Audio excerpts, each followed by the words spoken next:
Nihao, salut à tous. Alors aujourd'hui en direct d'Avoria. Donc aujourd'hui, eh bien, on va se remettre un petit peu au ski. Ça fait 2 ans en fait, quasiment 2, j'en ai pas fait. Donc là, en groupe, on va se faire un petit plaisir. On va partir sur les pistes. Eh bien, le but, c'est de vous faire partager, les vues qui sont assez magnifiques ici, la montagne. Pour certains, vous n'avez peut-être pas cette chance. C'est vrai qu'on est assez privilégié ici de pouvoir faire ça. Donc, inspirez, expirez. Vous allez voir, ça devrait bien se passer. Je vous dis à tout de suite. Si tout se passe bien pour nous aussi. C'est pas sûr.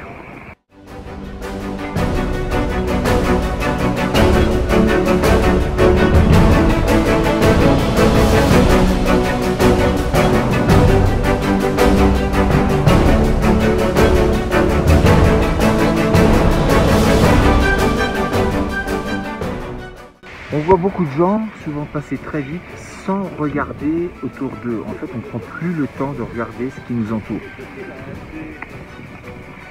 Comme vous pouvez le voir, on regarde un petit peu tout ce qu'il y a autour de nous et forcément, force de constater que le paysage est magnifique, mais malheureusement, c'est incroyable, on ne prend plus le temps. Je vois les gens passer, il y a très peu de personnes qui s'arrêtent vraiment pour admirer le paysage. On descend très vite les pistes, il faut aller vite. Et ça, c'est encore une fois un petit problème. C'est dommage, en fait. Alors, bien évidemment, on fait ce qu'on veut, mais c'est dommage d'être dans un paysage comme celui-ci et de ne pas prendre 5 minutes pour le regarder.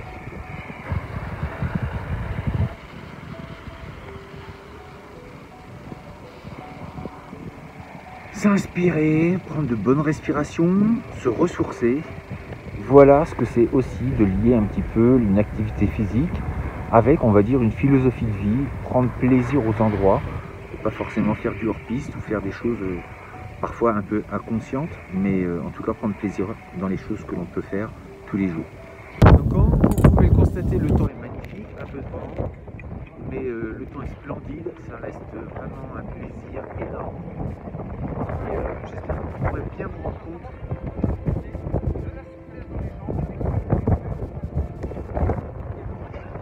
la beauté des lieux. On vit quand même dans des endroits qui sont magnifiques. Tout autour de nous, là-bas, regardez,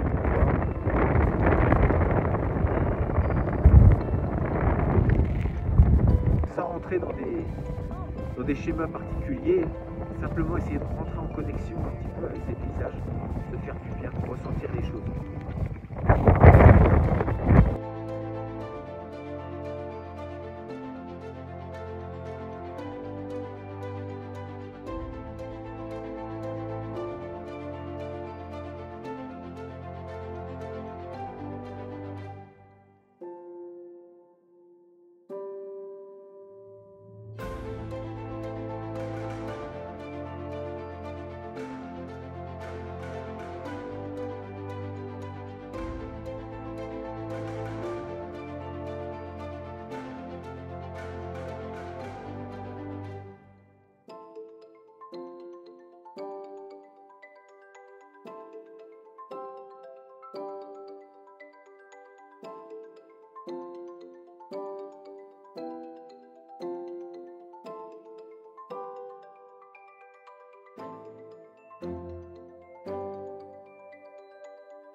Alors ici, en fait, on est dans un endroit, ça fait bar, il y a terrasse dehors, donc c'est au bord des pistes.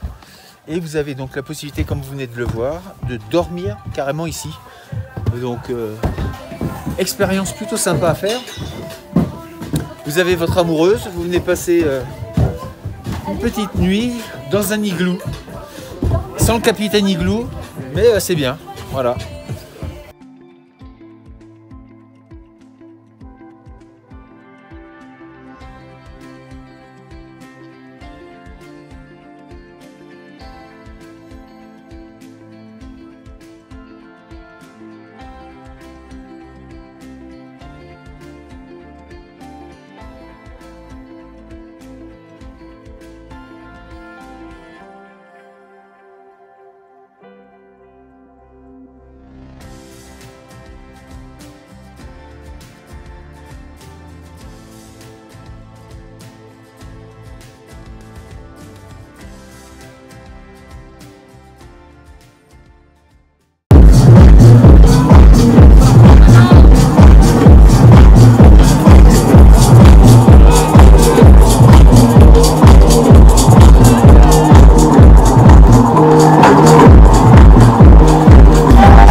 Un autre niveau, se mettre dans des situations un petit peu difficiles. Encore une fois, il ne suffit pas forcément de descendre des noirs, des rouges, on peut commencer à son niveau. Mais en tout cas, sortir de cette zone de confort nous fait progresser, nous oblige aussi à tester de nouvelles expériences et à essayer de sortir de cette zone de confort qui bien souvent, en fait, on tente de rester dedans parce que ça nous conforte, ça nous rassure. Et bien là, en fait, quand on voit que ça descend comme ça, généralement on a un petit peu peur. Et qu'est-ce qu'on fait? On se met en arrière. Alors que sur le ski, pour ceux qui connaissent, ben, c'est tout l'inverse qu'il faut faire, c'est se mettre en avant. Et donc c'est d'aller de l'avant. Et là, la corrélation est assez intéressante, l'analogie, parce que justement, c'est parce qu'on va aller devant qu'on va réussir à se tenir debout. Si on est dans la retenue, on a des chances de tomber, et c'est généralement ce qui se passe. Donc quand on avance mais qu'on est en arrière, on va tomber. Et c'est un petit peu pareil dans nos objectifs et dans les façons de faire les choses. Si on a un peu de retenue, c'est là où on tombe généralement parce que on n'est pas cohérent avec nous-mêmes. Donc essayez de faire des petites choses, essayez le ski, mettez-vous au ski si vous ne l'avez jamais fait, essayez et vous verrez que c'est fabuleux. C'est des sensations complètement différentes que vous allez avoir. Et puis, encore une fois, je vous parle du paysage, mais je suis toujours aussi émerveillé de voir des endroits pareils. C'est d'un calme, c'est reposant, on se fait vraiment du bien et c'est vraiment incroyable. Merci, à très bientôt pour une prochaine vidéo. D'ici là, restez forts, restez beaux et surtout restez bienveillants. Ça tienne.